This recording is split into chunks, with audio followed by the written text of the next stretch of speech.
Hi everybody and welcome. This is the Apostate Prophet. I hope you're having a great day. This will be a very quick video. I'm currently working on a whole major response to Mohammed Hijab, who recently tricked me into a discussion, which is very funny. The only way he would have an online discussion with me is by tricking me and catching me unprepared with his two friends. Anyway, I'm going through that right now, and I will publish the end of Mohammed Hijab, or the complete destruction of Mohammed Hijab, very soon. But related to that, there is an issue. During our discussion, when I brought up the capital punishment for apostasy in Islam, Mohammed Hijab resorted to answering with his response instead and what he believes in. And he suggested that Muslim countries should not execute apostates, but relocate them to other non-Muslim countries instead. So instead of executing apostates, he wants to exile apostates. Fine, sounds better than executing apostates, right? At least you can send them away to different countries. And I'm pretty sure that most apostates, even in our time, don't want to live in Muslim countries anyway. In fact, maybe all Muslim countries should adopt this and should deport everybody who leaves Islam. Not even Muslims want to live in Muslim countries. Maybe this way, Islam would quickly die, because everybody would just leave Islam just to leave the Muslim countries. We should really test that, would be great. But there is a problem. The problem is that Mohammed Hijab said that this was a classical opinion, that this was an option that is in line with classical Islamic jurisprudence. But that's not really true. It turns out that Mohammed Hijab's suggestion is actually unorthodox, that it is based on misunderstandings. What he means is that Muhammad made an agreement with the polytheists in the time when Muhammad was rising and gaining power, where he agreed with his polytheist opponents that if people from his side flee to the polytheists, then the polytheists don't have to send those people back. Muhammad made this agreement with the polytheists because he was not strong enough, and this agreement was full of compromise. Mohammed Hijab, however, references this treaty and some scholars who talked about this treaty and suggests that this treaty poses an example that instead of killing apostates, an Islamic state could just relocate apostates to a different place. But what happened in this agreement was not that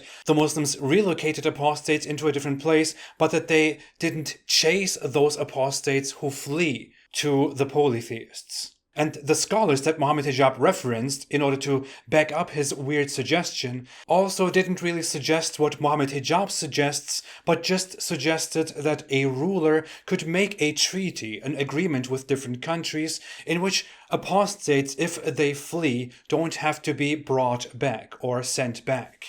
So, long story short, Mohammed Hijab misunderstood something. And the whole point that he was trying to make, in response to my criticism of Islam because of its apostasy laws, was void, because Mohammed Hijab gave a false opinion that is not in line with Islam, that is considered unorthodox. Mohammed Hijab further tried to clarify and justify his position, but his Muslim supporters and other Muslim apologists opposed to that and said, hey, you're misunderstanding this, bro. This is not right. So as we are standing, Mohammed Hijab's apologetics on the issue of apostasy are false. And that was a major part of our discussion.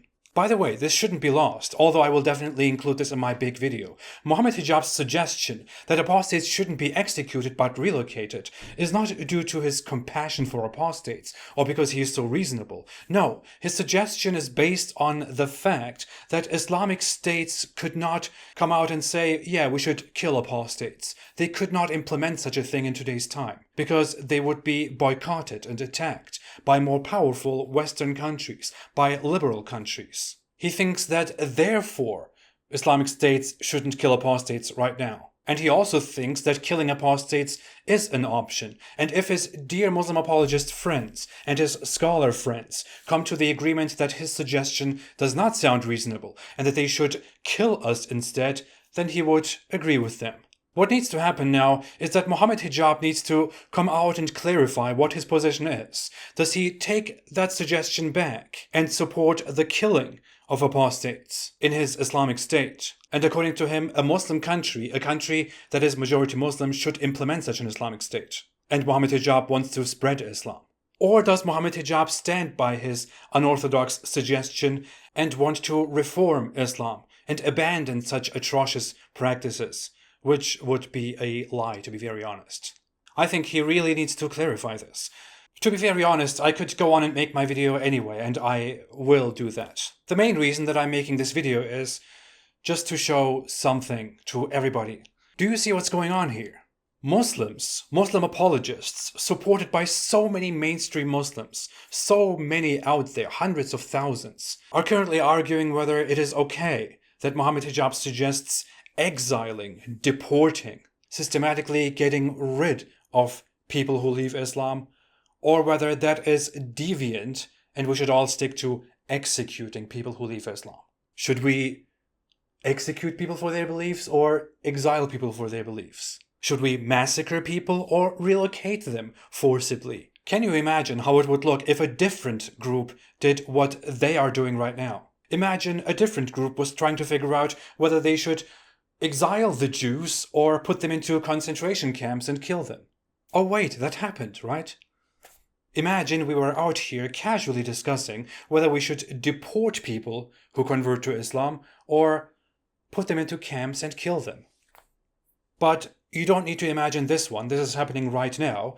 Muslims, famous Muslim apologists, are discussing whether they should deport people who no longer believe in Islam or whether they should massacre people who no longer believe in Islam. Actually, they are not discussing. It's just one apologist who comes out saying, hey, we should deport those people instead. And the others are like, what are you talking about, brother? That's not right. We should kill them. So they are basically discussing the apostate question and the final solution to the apostate question. How fantastic. You know what? It's ironic that every ex-Muslim that I know opposes the systematic persecution and eradication and killing of Muslims. Whereas most of these people who are Muslims, the people that we try to protect, support the eradication of me and every other ex-Muslim out there. But they are the good ones, the morally superior ones, because there is nothing wrong with massacring apostates, because that's right according to Islam. But it's terribly wrong to persecute Muslims, because that's persecution in Islam.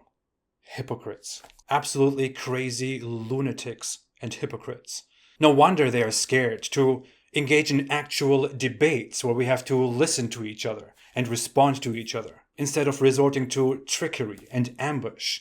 Well, that's what they have to do, because they can't kill us right now.